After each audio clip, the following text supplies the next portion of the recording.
Salam hörmətli izləyicilər, bildiyiniz kimi 1-ci Dünya müharibəsi 1914-18-ci illərdə baş vermişdi.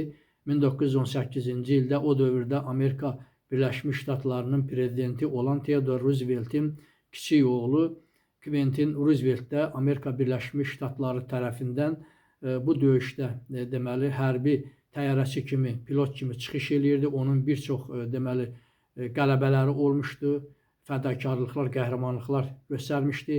Lakin 1918-ci ilin iyul ayında onun təyyarəsi Alman təyyarələri tərəfindən mühasirəyə alınır və vurularaq düşürülür.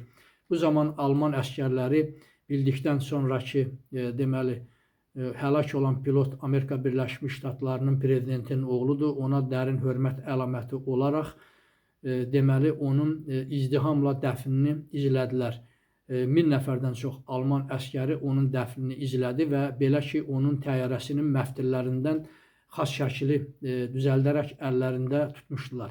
Və bu faciə Clinton ailəsini və Amerika Birləşmiş Ştatlarını kədərə sövq elədi, kədərə batırdı və ona görə də Pensilvaniya ştatında deməli bir şəhərə Quentin adı verildi.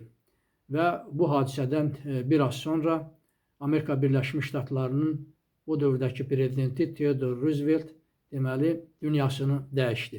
Çox sağ olun, kanalıma abunə olmağı unutmayın.